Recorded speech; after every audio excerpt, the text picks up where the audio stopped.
Hello everyone, welcome to the last episode of these reviews. Today I have reading informational text. Okay guys, let me start reminding you about this cool lesson that we checked back then in lesson 16 about lunch money. And we read about a boy that created these comic books in order to get some money, the lunch money from the other kids. It was super fun. We got to love the characters and all the adventures this little boy had, so he could accomplish his dream.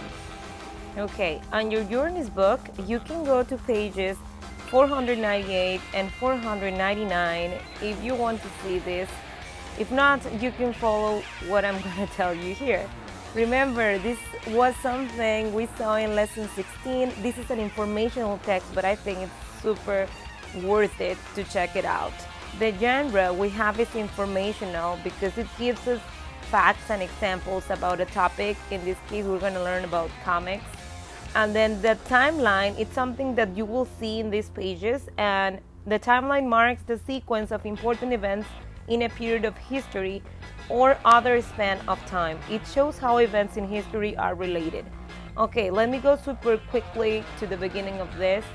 The name is Zap Pow, a history of the comics by Linda Cave. Do you read the funnies in the paper? They have been popular for more than 100 years. They tell the stories with words and pictures, and new episodes appear each day. Assuming you read comics, you know they can be funny. Sometimes they feature adventures or political issues. Some comics are in books too. Early days.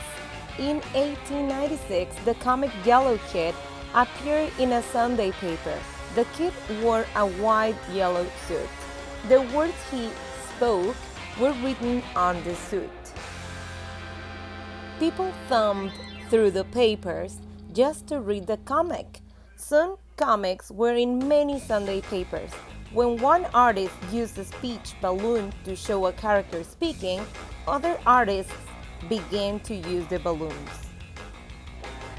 At about the same time, artists developed panels or boxes to show a series of events. Later, publishers put comics in their papers every day. Comic strips to comic books. In the early 1930s, someone collected newspaper comics into books to give away to people who bought certain products. These were the first comic books. Writers and artists saw that people wanted the books and would buy them. Soon, original stories began to appear in comic book form. The golden age of comic books. Many historians say the golden age of comic books began with the launch of Superman in 1938. He was the first character to have superpowers. His comic books were incredibly popular. They set a new sales record with over 1 million copies sold per issue.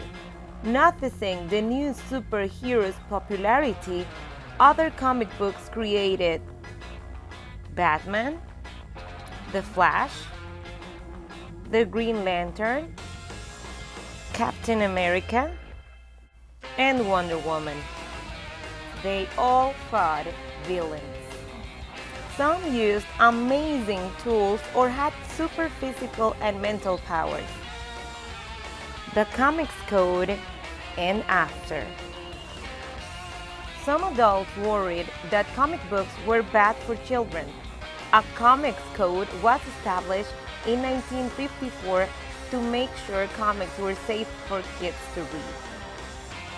For many, this marked the end of a golden age. Today, comic books are still popular with new superheroes and villains appearing each year. Classic superheroes like Superman and Batman find new audiences through new comic books adventures and in movies. Using words and artwork together to tell a story is still a winning combination.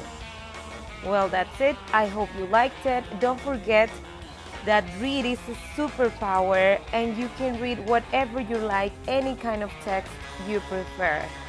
See you. Don't forget that I love you. Thanks for watching.